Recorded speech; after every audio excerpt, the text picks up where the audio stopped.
qui essayent de nous enfermer sous-estiment la colère du dollar. Je voulais les faire payer, ces bâtards qui nous ont piétinés. C'est toujours la même et à l'heure qu'il est, ils prennent les familles pour des serpillères. Pour les grosses peines, les potes libérables et ceux qui portent le bracelet. Pour les Elvira qui passent le portique et ceux qui font tout rentrer. Parce qu'on a tous des proches qui sont ou qui ont été emprisonnés. Un frère, une voisine, une camarade de lutte ou un cousin. Parce que parfois, on a vraiment la rage contre la prison. Dedans c'est dur, et dehors c'est dur aussi, c'est sorti c'est sûr, le SS et le Mirador me le gâchent l'envie. À chaque jour suffit sa peine, moi je respire à peine. Quand fait la sirène mon temps, ce soir Fleury ou un freine, le temps fait la tête, et moi je traîne seul dehors. Parce que la police et la prison sont des menaces racistes. Parce que quand on se tape une embrouille avec l'administration pénitentiaire, on peut avoir envie d'en parler. Parce que ça nous renforce d'écouter les témoignages des autres.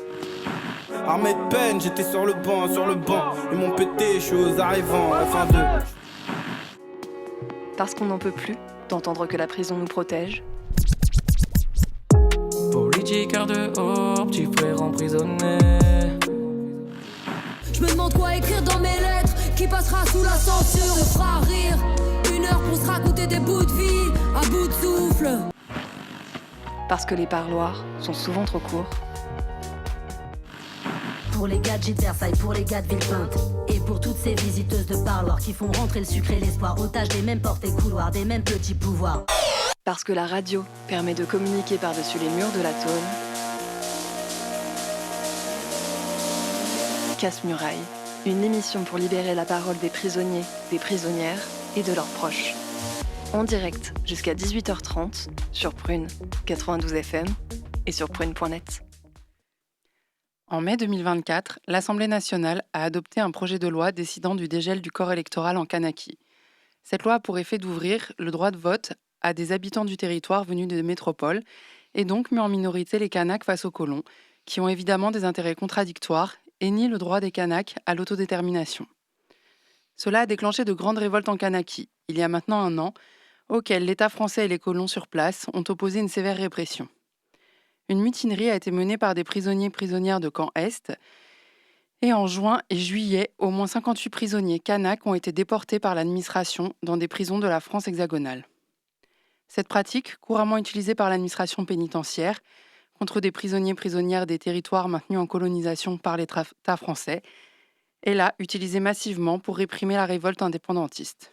C'est le sujet de l'émission d'aujourd'hui, pour les 1 an de la révolte et des déportations, parce qu'il nous semble que combattre la prison doit nécessairement se faire en critiquant l'État, en particulier dans sa dimension raciste et coloniale. Et aussi parce qu'il nous semble que le sort des prisonniers déportés doit être dénoncé. On a choisi donc de vous lire une lettre d'un prisonnier kanak déporté et le communiqué de solidarité kanak, qui fait un gros travail de communication et de solidarité avec les prisonniers kanaks. Pour partager ton histoire, dénoncer ce que tu affrontes ou tout simplement envoyer de la force à l'intérieur, appel et SMS au 07 82 98 43 59. Donc je vais vous lire, je vais commencer par lire cette lettre. Du coup, on ne peut pas dire de qui elle est ni de quelle prison elle vient, pour pas que ça retombe sur la personne.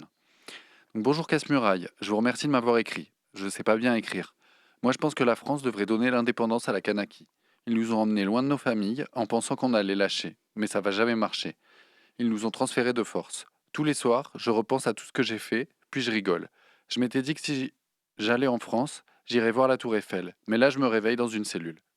Depuis petit, j'ai jamais aimé la France, dans le foot et même dans tous les sports. On m'a dit d'aller à l'armée, alors j'ai répondu « Jamais de la vie. Jamais de la vie je vais saluer le drapeau français. Jamais je vais aimer la France après tout ce qu'ils ont fait à mes grands-pères. Merci de m'avoir écrit, ça me donne de la force pour continuer. Kanaki libre. » Voilà, et maintenant qu'on est lancé dans le thème de l'émission, on peut se dire bonjour. Bonjour. Donc, dans les studios, il y a Tim. Coucou. Gaël. Ah oui, j'étais étonné aussi. Je trouvais que ça partait un peu rapide là sur l'émission, mais je me suis dit, c'est bien, on est dans le vif du sujet. On est sérieux, ouais. Mais bonjour à tout le monde. Vous êtes sur Casse-Muraille, c'est une émission de radio contre toutes les prisons. Et on est actuellement sur Prune. Voilà, merci. Et bonjour Clara. Bonjour. Et cette lettre, quand est-ce qu'on l'a reçue? Il y a un moment déjà, mais je me Mmh. souviens plus. OK. Mais dans l'année, quoi. Ouais, OK. Début d'année, enfin cet hiver, je pense. Ouais. Dac. Je pense qu'elle est assez explicite sur, un truc, enfin, moi, j'ai l'impression que ce qu'il exprime dedans, c'est beaucoup exprimé par, des prisonniers kanaks, donc de dire, l'État français, quoi, nous oppresse et donc moi, il y a pas moyen, c'est un ennemi, quoi. Mmh. Ouais, et sur le fait de pas saluer le drapeau, c'était aussi la position de Karembeu qui est aussi kanak, hein, et qui a fait tout son parcours, de foot dans l'équipe nationale sans jamais chanter la Marseillaise. Et ouais, un joueur de foot, local d'ailleurs, du FC Nantes. Ouais, carrément. Big up à lui s'il nous écoute. Tout à fait. Oui, il a morflé aussi, hein, dans les émeutes, qu'il y a eu. Il y a son neveu et sa nièce, qui ont été tués, par les je sais pas, non, c'était pas par les forces de l'ordre, mais c'était par, des gens, sans doute, proches des milices.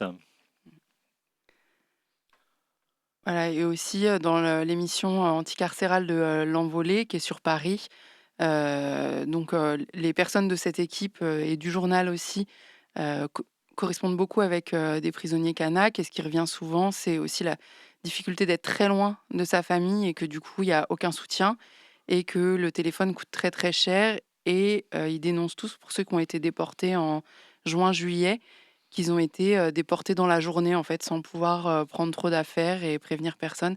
Enfin, il me semble qu'il y avait un truc de soit tu signes, l'acte de déportation et donc tu as le temps de prendre des affaires. Ouais, t'as 1 heure pour préparer tes affaires. Ouais, soit tu signes pas et c'est illico presto, quoi. Voilà.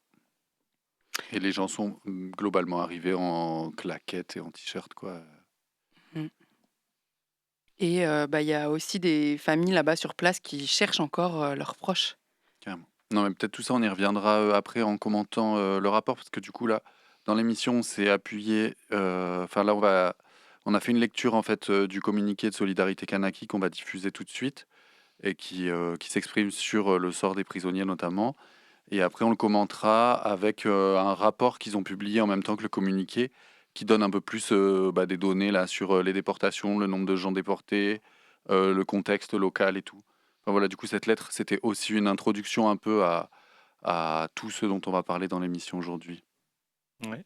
Et aussi, enfin, du coup, il y a eu, des mouvements, très forts, là, presque insurrectionnels, au moment du dégel du corps électoral. Et au cours de ce mouvement, il y a eu plusieurs personnes qui sont arrêtées, dont Christian Théin, qui est, le porte-parole, de la CCAT. La CCAT, c'est la coordination des cellules de l'action de terrain.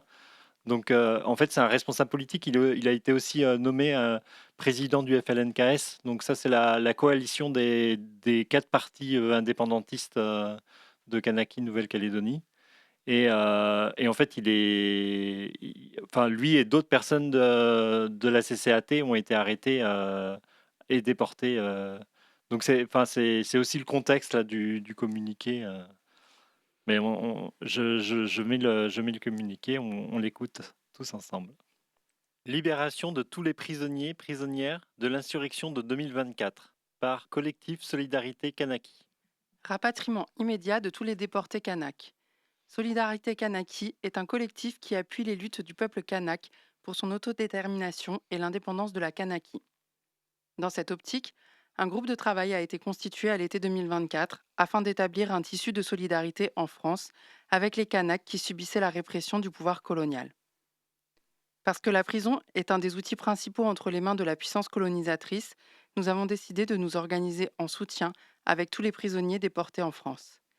Car si les mobilisations pour les militants-militantes de la CCAT, mis en examen et déportés en France, se sont faites assez naturellement, la situation des autres Kanaks condamnés de droit commun et déportés a fait l'objet d'une moindre prise en compte. Pourtant, ces prisonniers sont aussi victimes de la répression coloniale. Il nous a semblé important de leur apporter un soutien tant politique que matériel et d'informer sur leurs conditions de détention et l'illégalité de leur déportation.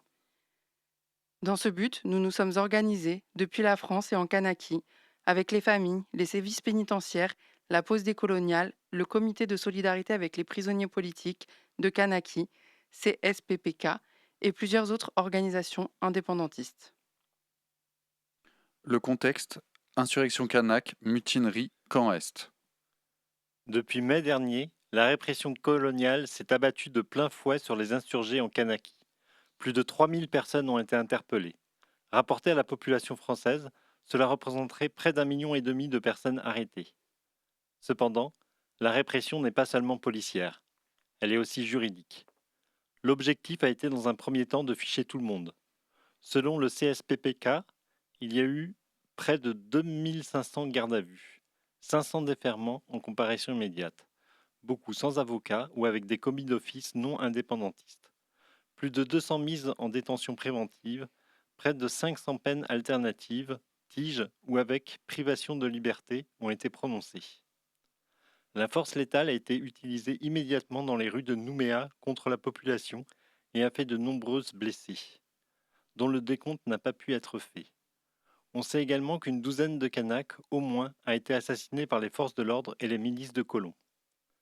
Les mobilisations ont aussi eu lieu à l'intérieur des prisons contre les conditions de vie et en soutien à l'extérieur en tant que partie du mouvement contre la loi sur le dégel du corps électoral.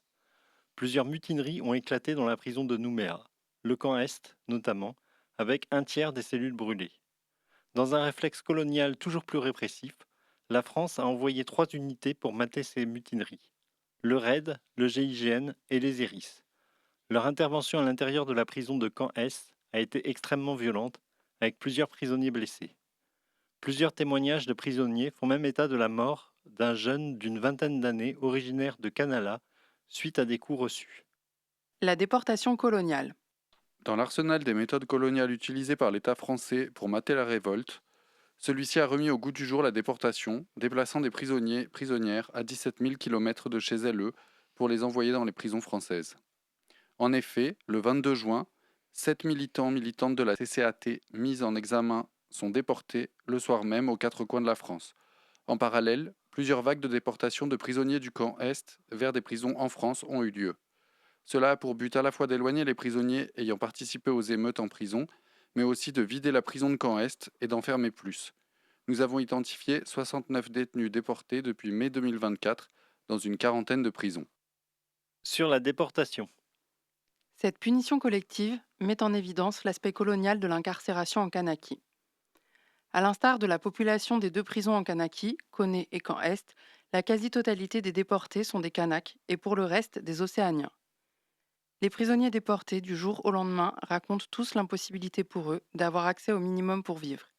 Vêtements, argent, contact avec leurs proches, avocats, avocates. En plus d'être à des milliers de kilomètres de leur terre, l'éparpillement sur tout le territoire français fait que les déportés se retrouvent souvent être les uniques Kanaks présents dans leur prison, ce qui les isole considérablement de leur culture et liens familiaux. Des prisonniers nous ont communiqué les noms d'autres prisonniers Kanaks. Certains d'entre eux sont entrés en contact avec nous alors qu'ils avaient été transférés en France depuis plus de 2 ans. Notre solidarité s'est exercée avec l'ensemble des Kanaks, y compris ceux qui n'appartenaient pas aux déportés de l'année 2024. Car tous sont victimes de l'État colonial français et le fort isolement dont ils témoignent est le même, certains n'ayant pas parlé à une autre personne kanak depuis plusieurs années. Nous suivons 87 détenus kanaks en comptant les détenus déportés avant mai 2024, avec qui nous sommes en lien. Cela nous a permis de mettre en évidence que ces pratiques coloniales ne sont pas nouvelles, mais se sont amplifiées en 2024. Ils font également part de l'incertitude quant à leur prolongement de peine, des commissions disciplinaires dont ils n'ont pas de nouvelles, de leurs avocats-avocates qui n'ont été mis au courant de rien, de commis d'office au pays avec qui ils n'ont plus de contact, de problèmes administratifs liés à leur déportation. L'opacité de la machine judiciaire et pénitentiaire est une violence de plus pour eux, et tout est organisé pour empêcher tout recours contre ces déportations illégales et inhumaines. À ce jour, tous les prisonniers déportés, identifiés, étaient déjà incarcérés avant le début de l'insurrection de mai en Kanaki. Certains sont bientôt libérables. Ils se retrouvent alors à devoir trouver, alors qu'ils sont isolés, des hébergements, formations et emplois en France, où ils risquent d'être maintenus selon les contraintes judiciaires de leur libération. La France, après leur avoir fait subir ces déportations forcées, ne paiera aucun billet retour. Les prisonniers libérables seront donc libérés en France, sans aucun moyen de retourner sur leur terre auprès de leurs proches. L'administration pénitentiaire les enjoint à se débrouiller pour payer eux-mêmes leur billet retour, alors que celui-ci coûte très cher. L'anti-répression. Un de nos objectifs initiaux était de créer un guide d'aide destiné aux familles qui n'avaient pas reçu de nouvelles suite aux déportations. La création de ce livret a été réalisée en collaboration avec des collectifs présents en Kanaki, tels que les sévices pénitentiaires et la pause décoloniale, et un contact téléphonique a été mis en place pour permettre aux familles ou prisonniers d'avoir une ligne directe. Notre travail a ensuite consisté à retrouver tous les prisonniers que nous savions avoir été déportés en France et à identifier ceux dont nous ne connaissions pas encore le nom avant de les localiser sur le territoire. La prison ne fait pas qu'enfermer, elle isole aussi. Il est difficile de savoir où se trouve un prisonnier, d'obtenir son numéro d'écrou et d'établir le contact avec lui. C'était donc notre troisième tâche, entrer en contact avec eux. Nous avons donc écrit le même courrier à tous les déportés que nous avions recensés, soit des dizaines et des dizaines de lettres.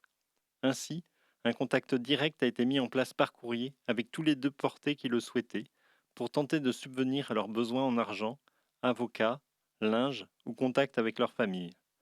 Des avocates volontaires ont ainsi été désignés pour suivre et aider les déportés, que ce soit sur le dossier pénal, recours contre la déportation, ou encore concernant leurs conditions de détention au camp Est ou en France, et leur rapatriement pour ceux qui le souhaitent. Des mandats ont été envoyés et des colis de vêtements ont aussi été préparés. Les vêtements jouent un rôle important, les prisonniers ayant été arrachés du jour au lendemain et n'ayant eu que très peu de temps, voire aucun, pour faire leurs affaires, et encore moins pour se préparer à l'hiver. Notre solidarité prenait ainsi forme au rythme des courriers. Cependant, cela n'a pas toujours été simple, car les conditions de dépôt d'argent et de linge diffèrent d'une prison à une autre. Tout dans l'administration pénitentiaire est fait pour compliquer la solidarité, notamment à travers des contraintes administratives ubuesques ou la nécessité d'obtenir un permis de visite, long et difficile à obtenir, pour de nombreuses démarches. Le fait que les permis de visite impliquent souvent d'aide de la famille pour être obtenus empêche fortement toute solidarité militante. Par ailleurs, les liens entre une famille et un prisonnier peuvent souvent être très compliqués dans une situation carcérale, ceci d'autant plus lorsque la famille du prisonnier vit à 17 000 km et qu'il faut se reposer sur une famille éloignée déjà installée en France, avec laquelle les liens sont parfois bien plus faibles, quand il y en a. Nous nous sommes également interrogés sur l'attitude à avoir vis-à-vis des familles des prisonniers. Devenions-nous entrer en contact avec elles ou non? Nous veillons toujours à ne pas rentrer dans l'intimité des gens et ne pas insister auprès des familles qui ne voudraient pas être en contact avec nous ou le prisonnier. Sur l'organisation anti-répressive, notre positionnement politique. Parmi les prisonniers avec lesquels nous sommes entrés en contact, il y a plusieurs prisonniers dits de droit commun. Nous avons décidé d'exprimer notre soutien à tous les prisonniers, indépendamment de leur peine, au vu de la situation coloniale subie. Il y a une spécificité de l'emprisonnement au Kanaki et un rôle colonial de la prison.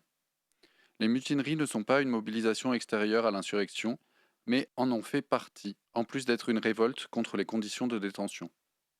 Par l'usage de la déportation, l'État agite une punition collective destinée à endiguer les feux de l'insurrection, qui se sont propagés à l'intérieur même des prisons. C'est la continuité même de la colonisation initiale de la Kanaki par le pouvoir colonial français depuis 1853.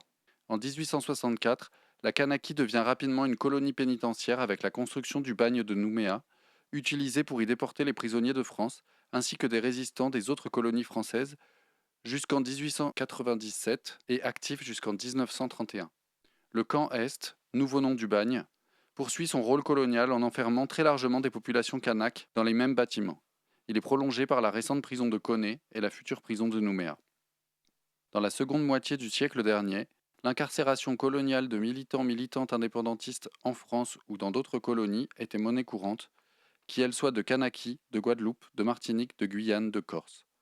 La dernière fois que la France fit usage de la déportation de militants indépendantistes kanak date ainsi du massacre d'Ouvéa en 1988. Ces déportations représentent une violation du droit international. La Kanaki Nouvelle-Calédonie a le statut de territoire non autonome, séparé et distinct du territoire français. C'est un passage de frontière internationale. La puissance administrante n'a pas le droit de réaliser des déplacements forcés de ressortissants du territoire. C'est aussi une violation du droit des détenus à leur vie privée et familiale. La déportation a toujours été un outil pour mater les mouvements insurrectionnels et anticoloniaux dans le monde. La situation actuelle nous rappelle à quel point la France s'inscrit dans cette démarche impérialiste. La politique pénale de déportation dans les bagnes a été abolie en France, mais est maintenue pour les détenus kanaks et de tous les autres peuples colonisés. En pleine insurrection, la France intensifie sa répression par tous les moyens. Nous revendiquons la libération et l'abandon des poursuites de tous et toutes les prisonnières arrêtés dans le cadre de l'insurrection de 2024 et le rapatriement immédiat de tous et toutes les déportés qui le souhaitent. Nous réclamons vérité et justice pour toutes les victimes de la répression coloniale, blessées ou assassinées en Kanaki. Indépendance pour la Kanaki. Le collectif Solidarité Kanaki, le 12 mai 2025.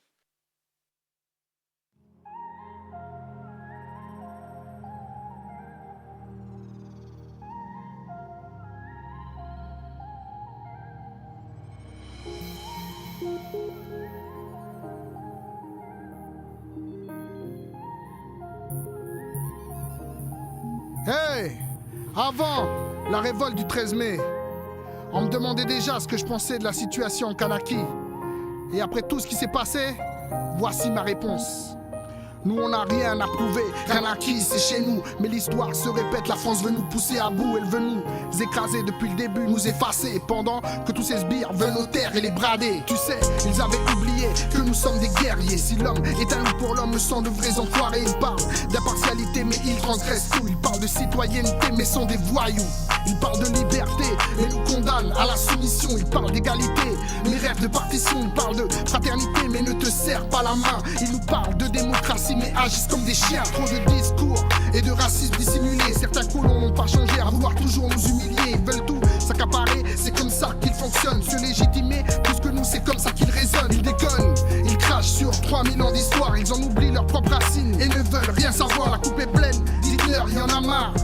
Quand on pousse le bouchon, on récolte le bazar. On veut du respect, mais pour eux c'est trop demandé. La France est bornée, elle veut recoloniser. Elle a ses pions sur la table, mais les dés sont pipés. Kanaki est en marche, même si le jeu est truqué. On veut du respect, mais pour eux c'est trop demandé. La France est bornée, elle veut recoloniser. Elle a ses pions sur la table, mais les dés sont pipés. Kanaki est en marche, même si le jeu est truqué. Je suis enfant de ce pays, enfant de la terre, enfant de Kanaki. Pour la paix mais ils veulent la guerre. Je suis le simple héritier d'une culture millénaire qu'on a rendu minoritaire depuis la circulaire Mesmer. J'ai comme un goût amer, y'a de la fumée dans l'air. Et comme y'a pas de fumée sans feu, moi les faits je les énumère. On nous déconsidère, on nous accuse de tous les maux. Mais à force qu'ils ont dispo, dans leur bouche tout est faux. On a nos valeurs, on a le cœur, on a la terre, on a nos esprits, on a la force, on en est fiers, on a nos coutumes, on a des liens, on a notre histoire, on a la parole et les gestes, on a la mémoire, on a la foi, le respect et l'humilité. Cette lutte est légitime, on le fait dans la dignité. On n'oubliera jamais ceux qui ont été tués après avoir été parqués en toute légalité. Soi-disant pour maintenir l'ordre colonial, c'est inacceptable. Est-ce que vous trouvez ça normal? C'est intolérable. Mais des gens le tolèrent et après ils s'étonnent de voir des Kanaks en colère. Alors ils cherchent les boucs émissaires, eux qui voulaient passer en force et foutre le bordel hier. Ils sont responsables mais jouent les victimes. Leur mascotte chante la Marseillaise, c'est quoi cette dream team? On veut du respect, mais pour eux c'est trop demandé. La France est bornée, elle veut recoloniser. Elle a ses pions sur la table, mais les dés sont pipés. Kanaki est en marche, même si le jeu est truqué. On veut du respect, mais pour eux c'est trop demandé. La France est bornée, elle veut recoloniser. Elle a ses pions sur la table, mais les dés sont pipés. Kanaki est en marche, même si le jeu est truqué. Hey, Kanaki est en marche, retiens-le bien. Le temps des colonies doit prendre fin. Ibalkan, original Kanak, Mano Mike, Commodore, OKM Music. Ha!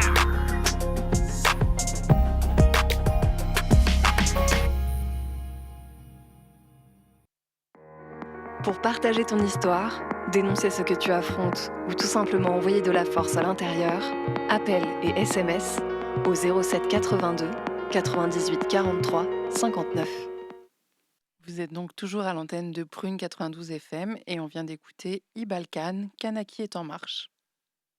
Et Ouais. donc on voulait réagir, pas spécialement réagir à ce communiqué parce qu'ils disent tout ce qu'il y a à dire. Le travail qu'ils font Solidarité Kanaki, de toute façon, depuis un an, il est énorme pour visibiliser et appeler à la solidarité avec les luttes des Kanaks. Et puis là, tout ce travail qu'ils font de solidarité avec les prisonniers, c'est très conséquent.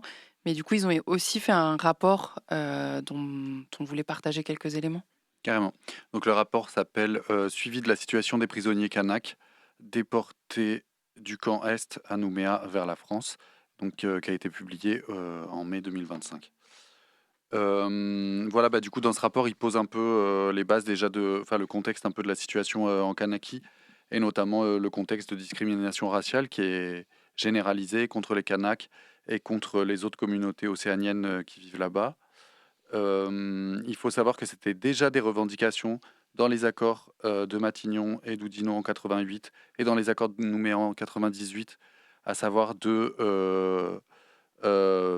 faire des rééquilibrages, ils appelaient ça, pour essayer de contrer la discrimination raciale rampante. Et en fait, là, avec ce qui s'est passé l'an dernier, ces discriminations ont augmenté, quoi. Et notamment parce qu'il y a des mesures ségrégationnistes qui ont été mises en place dans la province sud. Donc, il y a de la discrimination pour l'accès à l'école, aux aides sociales, au transport. Et donc, c'est les Kanaks qui sont ciblés là-dedans. Voilà. Pour ce qui est de la situation dans les prisons, il y a 90% des prisonniers qui sont Kanaks et les autres qui sont d'origine océanienne. C'est-à-dire, en fait, il n'y a pas d'Européens, il n'y a pas de Caldoches dans les prisons Kanaks. Voilà, il faut savoir aussi que... Non, mais ça, ils l'ont dit que c'était un bagne colonial et que du coup, c'est le retour du bagne, en fait, qui se passe avec avec cet enfermement massif et... voilà, et la répression qu'il y a eu dans le mouvement de 2024, pardon, je me perds un peu. Voilà, et du coup, là, donc entre la prison de Caen Est, la prison de Koné, qui est une prison qui est assez récente, où il y a 120 places, et il y a une prison qui doit sortir de terre en 2032. Et du coup, ça veut dire que si on compare le territoire kanak et le territoire français, il y a 3 fois plus de places de prison qui sont prévues là-bas. Donc si le but n'est pas colonial, faut nous dire ce que c'est. On n'y croira pas. Il y avait d'autres éléments que tu voulais partager dans ce rapport? Ouais, il y avait d'autres éléments. Ouais. Ah, attends, je me perds. Parce que je voudrais pas trop répéter des trucs. Oui, si dans ce truc de l'éclatement des prisonniers sur le territoire, en fait, c'est un truc de ouf. Du coup, ils ont recensé tous les gens. Et il y a une prison par-ci par-là où il y a 6 ou 8 personnes, mais sinon les gens sont seuls. Enfin, pour dire les prisons de la région, centre de détention d'Argentan, une personne. À Nantes, il y a une personne. À Rennes, il y a une personne. À Poitiers-Vivonne, il y a une personne. À Saint-Martin-de-Ré, il y a 2 personnes. Sachant qu'aussi, c'est un truc qu'ils disent aussi dans le communiqué, là, que les gens, des fois, ils se retrouvent en maison d'arrêt, des fois en maison d'arrêt alors qu'ils ont déjà été condamnés. Des fois, ils se retrouvent en centrale, alors que centrale, c'est quand même un régime de détention qui est particulier et où les droits sont pas les mêmes. Et que les gens, ils n'auraient pas été en centrale s'ils étaient restés en Kanaki, mais finalement, ici, ils se retrouvent en centrale. Et du coup, ça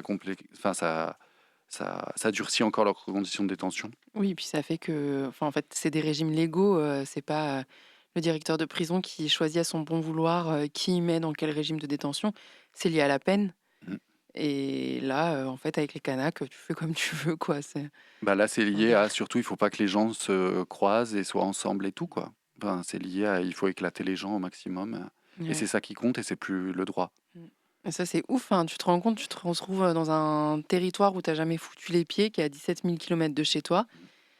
Et tu es dans une tôle, du coup, tu vois pas l'extérieur, tu n'as aucun élément de compréhension de l'endroit où tu te trouves, à part de la tôle. Et en plus, il n'y a aucun autre Kanak avec qui parler. Donc, personne avec qui tu peux parler ta langue, te remémorer des souvenirs liés au pays, tout ça. Enfin, c'est une sorte, je sais pas, on parle souvent de torture blanche pour le quartier d'isolement, mais je trouve que c'en est une aussi. La prison où il y a le plus de Kanaks en France métropolitaine, c'est le centre pénitentiaire sud-francilien, parce qu'en fait, c'est là qu'arrivent toutes les déportations. En fait, tous les avions, ils arrivent dans cette prison-là, et après, les gens, ils sont dispatchés, et du coup, là, il y en a 8, il y a 8 en ce moment, dans le recensement, en tout cas, de Solidarité Kanaki, il y a 8 personnes Kanak. Ouais, après, centre pénitentiaire, ça peut vouloir dire plusieurs établissements. Ouais. À Nantes, le centre pénitentiaire, c'est à la fois le PM, la maison d'arrêt et le CD. Du coup, il y a ça aussi. Je pense que du coup, ils sont aussi répartis dans plusieurs établissements. Et il me semble qu'il y en a aussi qui sont arrivés depuis une base militaire dans le sud de la France, qui sont pas arrivés par le centre pénitentiaire. D'accord. Bah, en tout cas, moi, le communiqué, quand même, il m'a fait chaud au cœur aussi, parce qu'en fait, c'est pas toujours que les mouvements de lutte et un truc de solidarité avec tous les prisonniers, même ceux qui font pas partie du même mouvement de lutte. Enfin, eux, ils disent aussi que vu que c'est un mouvement de lutte contre la colonisation, ça fait partie des victimes de la colonisation. Et moi, ça m'a fait chaud au cœur. Je trouve ça vraiment chouette là, de considérer vraiment tout le monde comme ça. Je trouve que ça donne de la force. Carrément.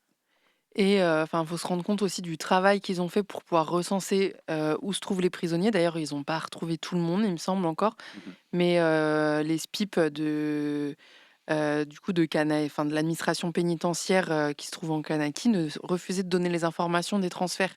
Du coup, ça veut dire, j'imagine qu'ils ont dû, je sais pas comment ils ont fait, mais ils ont dû aller appeler tous les SPIP de toutes les prisons, de toutes les tôles du territoire français pour dire est-ce qu'il y a des Kanaks, ou alors se pointer au parleur. Je sais pas comment ils ont fait, Franchement, mais ça c'est a un dû être travail trop de compliqué dingue. parce que ces fonctionnaires, quand tu les appelles, souvent ils veulent pas te répondre. Enfin, quand tu dis je cherche quelqu'un, ah bah il vous contactera. Mais en fait, Ouais, c'est ça. je me dis, déjà c'est dur pour quelqu'un qui est ici sur le territoire. Enfin, nous, ça nous arrive régulièrement d'appeler en tôle et qu'on se prenne des refus comme ça. Mais du coup là, c'est encore plus ubuesque, encore plus vénère en fait. Ouais, mais j'ai l'impression que, ouais, en France, on finit quand même souvent en rappelant plusieurs fois, on finit par avoir les infos, alors que là, ça a l'air d'être une politique ferme. Là, en Nouvelle-Calédonie, de donner aucune info, même aux familles, même les gens qui ont des parloirs, qui ont des permis de visite, qui viennent voir leurs proches, on lui dit ah non, vous pouvez plus. Peut-être ils disent quand même que le proche est plus là, et impossible de savoir où. Enfin, dans le rapport là, Solidarité Kanaki, il parle de familles qui sont restées quand même plusieurs mois Ouais. sans savoir où étaient leurs proches. C'est juste les gens sont disparus et aucune idée de dans quelle prison sont, comment les contacter. Ça va quand même loin, je trouve.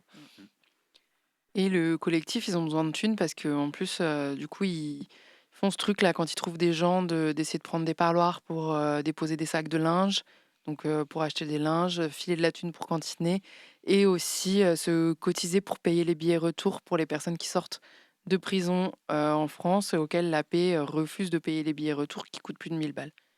Et que les gens, quand ils sortent de tôle, avec leur numéro de sécurité sociale Kanak, ils peuvent pas bosser en France. Du coup, ils peuvent pas louer d'appartement. Enfin, il y a aussi tout ce truc là qui est vraiment super compliqué. Enfin, c'est vraiment laisser les gens dans la précarité, vraiment très très fort. Enfin, oui, c'est utiliser la précarité comme arme de répression, quoi, en prolongement de la prison. Enfin, je pense que ce qui se fait un peu tout le temps, ou ce qui est vrai pour tout le monde, mais ce qui là est encore plus criant, quoi, dans cet exemple. J'avais envie de revenir vite fait sur un truc qu'ils disaient dans la lettre là et qu'ils redisent dans le rapport et que je trouve quand même intéressant. Enfin aussi je trouve qu'il permet de bien souligner un truc peut-être que j'avais pas capté moi en fait.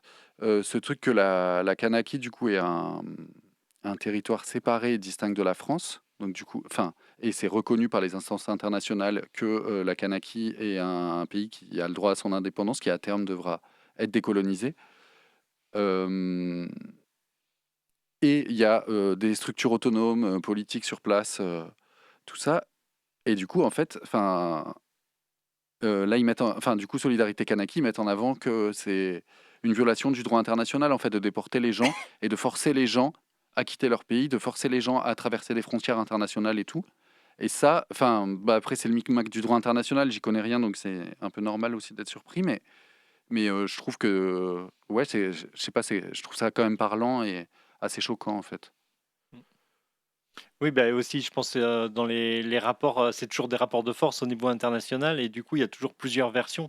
Et que même si sur certaines instances, les gens ils disent c'est la Nouvelle-Calédonie, ça fait pas partie de la France, c'est un territoire qui est administré temporairement par la France, mais en étant extérieur, la France de plus en plus, elle revendique la Kanaki Nouvelle-Calédonie comme son territoire, et en fait, elle dit que c'est son territoire, quoi. Enfin, c'est qu'il y a plusieurs versions.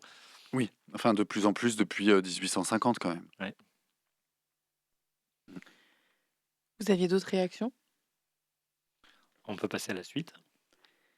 Ouais, alors je voulais donner une info, toujours dans le sujet, C'est Solidarité Kanaki donc, qui appelle à un rassemblement. Donc il y en a eu un hier. Et il y a également un appel à rassemblement mardi 27 mai, mercredi 28 mai et mardi 3 juin devant le tribunal de Paris, porte de Clichy, de 9h à 12h. Et si on parle de ce rassemblement qui est un peu loin, c'est parce que c'est en soutien aux prisonniers de Kanaki qui passent en audition dans ce tribunal. Donc ils appellent à se mobiliser. C'est rapport aux mutineries de Caen-Est ou... Et j'ai pas l'info. Ok. Voilà, on avait encore 3 sujets à traiter avant la fin de l'émission. Et du coup... Ouais, c'est bon? Oui. Ouais, ok. J'ai cru que je disais une connerie. Et du coup, pour enchaîner, mais pas partir trop loin dans le sujet, je voulais quand même parler de l'annonce de Darmanin, la Darmanerie de la semaine. Bientôt, on va faire un jingle. Ouais. Non, pas pour lui. Qui du coup a annoncé la création d'un quartier de haute sécurité dans la future prison de Saint-Laurent-du-Maroni. Donc du coup, là, c'est en Guyane. Et donc du coup, c'est une prison... Mais en fait, le gars, il est allé là-bas pendant 3 jours. Et du coup, dans ses annonces, c'était pas très clair. Et du coup, comme il a tourné l'annonce, c'était comme s'il voulait créer une nouvelle prison. Mais en fait, non, c'est une prison qui a été annoncée en 2017 déjà, juste avant les élections. Mais du coup, là, il a rajouté, sans le dire aux gens sur place d'ailleurs, qu'il voulait créer la 3e prison de haute sécurité. Donc après Vendin, le Vieil, qui va être inauguré en juillet, après Condé-sur-Sarthe, qui va être inauguré en octobre-novembre. Du coup, il veut faire une 3e prison de haute sécurité avec 60 places pour les narcotrafiquants et 15 places pour les terroristes fichés S. Voilà. Et du coup, c'est un peu une nouveauté quand même de vouloir éloigner des gens du territoire hexagonal. Enfin, autant on a parlé plusieurs fois dans cette émission des déportations depuis des territoires colonisés par la France vers l'Hexagone. Mais là, du coup, c'est quand même... pour moi, c'est un peu une nouveauté de vouloir virer les gens du territoire national et de les envoyer là-bas en Guyane. C'est un peu le principe de Darmanin. Il faut toujours qu'il aille plus loin et tout ça. Mais là, il y a eu quand même des grosses réactions. Enfin, je pense même... il paraît qu'il s'est fait gronder par Macron au Conseil des ministres. Mais c'est surtout au niveau de la Guyane. En fait, ça a choqué vraiment tout le monde là, et surtout de la manière d'en parler, comme de réactiver les imaginaires coloniaux là, de l'enfer vert au milieu de la jungle hostile, machin et tout ça, alors qu'en fait c'est l'endroit où les gens vivent et qu'en fait c'est pas une jungle hostile, c'est leur lieu de vie en fait. Mais il y a tout un imaginaire là d'aventuriers, explorateurs, de bagnards et tout ça qu'il a remobilisé en disant on va aller les mettre au cœur de la jungle, dans l'hostilité là-bas. Et sur place, les gens étaient très très choqués parce que c'est vraiment l'idée du bagne qui revient, et puis l'idée que en fait c'est le territoire où on va se débarrasser de tous les gens dont on ne voudrait pas en métropole. Et bon, beaucoup de réactions par rapport à ça. Et le bagne, il a été en fonctionnement là-bas. Donc on parle du bagne de Cayenne. Il y a vraiment beaucoup de gens qui ont été déportés. Ça fait penser à Papillon, là, le livre de Henri Carrière, je crois. Un gars qui raconte sa condamnation au bagne dans les années 1910-1920 et toutes les évasions qu'il a fait avant, quand il était encore dans l'Hexagone, et puis après, une fois qu'il a été déporté en Guyane. C'est un peu un livre culte sur les évasions. Et le bagne, il a été ouvert de 1850 à 1938. Voilà. Et après, pour l'instant, c'est une annonce et on comprend pas très bien ce qu'il va faire ou pas faire avec ça. Non, mais c'est sûr que ça a le temps de changer et tout. Mais jusqu'à maintenant, en fait, à chaque fois, on dit ça, puis ces annonces, finalement, il les met à exécution. Oui, mais c'est que j'ai l'impression qu'il y a un flou encore sur est-ce que c'est pour transférer des personnes qui sont arrêtées en métropole et les transférer là-bas, ou si c'est pour mettre là-bas les personnes qui sont arrêtées dans les Caraïbes. Moi, j'ai l'impression qu'il est revenu un peu en arrière, qu'il l'a annoncé un peu en sous-entendant que c'était pour envoyer les gens de métropole là-bas, et que maintenant il va plus, vu les réactions qu'il y a eu, et que quand même c'était un sujet très tendu, il a essayé de corriger le tir en disant non, ce sera plutôt pour les narcotrafiquants de Guyane. Voilà, puis je pense que c'est encore en construction, qu'en fait, il dit ça pour apaiser un moment, mais il peut redire le contraire demain. Et voilà, il joue en fonction des rapports de force et des effets médiatiques et tout ça. Bon, dans tous les cas, c'est de la merde. What else? Peut-être on peut conclure là sur ce sujet des déportations. J'avais envie de faire une petite parenthèse sur l'annonce de Macron qu'il a fait la semaine dernière quand il est passé à la télé. Du coup, il a annoncé qu'il serait envisageable de louer des places de prison dans un pays tiers. Alors, la loi permet pas encore une telle mesure, mais le simple fait qu'il l'évoque, je trouve que ça prépare l'opinion publique à cette éventualité, mine de rien. Et dans le même temps, ça nous montre aussi que les mesures d'exception qui sont déployées dans le cadre colonial nourrissent l'imaginaire répressif qui pourrait demain s'appliquer à tous les autres. Et ça, j'ai l'impression que c'est ce qu'on c'est ce qu'on dit à plein de moments, ou qu'on essaie de faire capter et tout, de se sentir tous concernés par ce qui se passe, en fait. Voilà. Merci. Oui, tu voulais nous parler des suppressions des activités? Non, c'était le sujet qu'on avait parlé. Si, ouais. Ouais, ok. Non, c'est que du coup, c'est encore moi qui parle, mais ok. Ouais, parce que du coup, il y a Darmanin qui avait passé sa petite loi, sa petite circulaire pour interdire les activités ludiques en prison, parce que c'est bien connu, tout le monde s'éclate en prison. Et donc, il a fait passer ça a quand même fait un tollé, et finalement, la circulaire donc, qui interdisait les activités dites ludiques en prison a été partiellement retoquée par le Conseil d'État. Donc ce dernier a en fait retiré le mot ludique de la circulaire parce que les activités ne sont pas contraires au code pénitentiaire. Donc il faut rappeler que la polémique était partie d'une fake news relayée par le gouvernement et qui disait que des prisonniers avaient eu des massages à la prison de Toulouse-Seyss. À défaut de massage, les prisonniers avaient en fait reçu des conseils pour des soins du visage, conseils qui devaient leur permettre de réaliser ces soins sur eux-mêmes en autonomie dans leurs cellules. Donc, on peut quand même se réjouir que là, une des darmaneries dont on a parlé quand même ces derniers mois a sauté. Reste maintenant à voir si les activités vont effectivement reprendre ou pas. Il y a l'OIP qui dénombrait mi-avril 158 activités suspendues dans 74 établissements pénitentiaires. Donc, il disait que ce n'était pas exhaustif, c'est tout ce qu'ils avaient réussi à avoir comme données. Mais du coup, est-ce que ces activités vont reprendre? Est-ce que les gens qui avaient une activité professionnelle en prison comme ça sont pas partis faire autre chose maintenant qu'ils se retrouvaient sans rien du jour au lendemain? Oui, puis c'est quoi les rapports de force aussi? Parce que en fait, les directions des prisons, elles ont l'obligation d'organiser des activités. Et du coup, si elles sont un peu carriéristes et tout, elles suivent rigoureusement leurs obligations pour montrer qu'en fait, elles sont obéissantes et qu'elles suivent les directives et tout. Mais là, si elles pensent qu'en fait, ce qu'on attend d'elles, c'est d'en faire le moins possible et de pas beaucoup faire d'activités, eh ben, les gens qui sont dans l'optique là, d'essayer de plaire au pouvoir et de tout faire leur travail bien, ils vont se dire, en fait, là, ce que veut le pouvoir, c'est qu'on fasse pas d'activité, du coup, on va en faire le moins possible. Et pour finir l'émission, on voulait transmettre une dernière info dans la droite lignée de la politique de Darmanin dont on parle depuis tout à l'heure.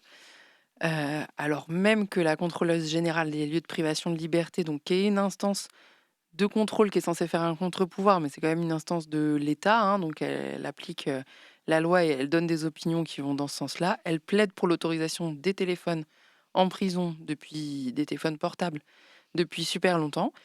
Et là, le parquet de Paris, il communique sur une opération policière menée dans 66 prisons pour saisir les téléphones et la fermeture du site Au Portique, qui est un site internet sur lequel c'est possible d'acheter des petits téléphones qui passent le portique de la prison. Mais du coup, c'est chiant parce qu'en fait, il y a des téléphones dans les cellules qui sont les téléphones, les cabines mises à disposition de l'administration pénitentiaire dans les cellules ou dans les coursives, ça dépend des prisons. Mais ces téléphones, les proches ne peuvent pas appeler directement dessus, donc l'appel il peut que être émis. Ça coûte très très très très très très cher et le nombre de numéros est restreint. Et enfin, les appels sont tous écoutés, donc ça veut dire pas d'intimité. Donc on peut largement comprendre dans ce contexte que les personnes cherchent à faire rentrer des téléphones pour pouvoir se téléphoner d'une cellule vers l'extérieur. Voilà. Et voilà, c'est passé très vite encore une fois. Donc, on va se dire au revoir et à la semaine prochaine. Il faut qu'on rappelle les contacts quand même. Le téléphone. C'est le 07 82 98 43 59. Désolé. Le Tout à courrier. fait. Ouais, le courrier, vous pouvez écrire à Casse-Muraille chez B17, 17 rue Paul Bellamy, 44 000 Nantes. Il y a les réseaux sociaux, Facebook, Insta, TikTok, Mastodon, Blue Sky, tout ça. Et un mail. Bon, cassemuraille@rise.net. Tout à fait. Voilà, merci. Et on espère que cette émission vous aura donné envie de niquer l'État colonial. Et puis, on Accessoirement envoie les prisons. plein de force à toutes les personnes qui sont dans les prisons. Plein de solidarité avec les déportés kanaks et les déportés d'autres territoires colonisés par l'État français. Et puis voilà, quoi, la semaine prochaine. Ouais, force. Au revoir, à la semaine prochaine. Casse-Muraille, une émission pour libérer la parole des prisonniers, des prisonnières et de leurs proches.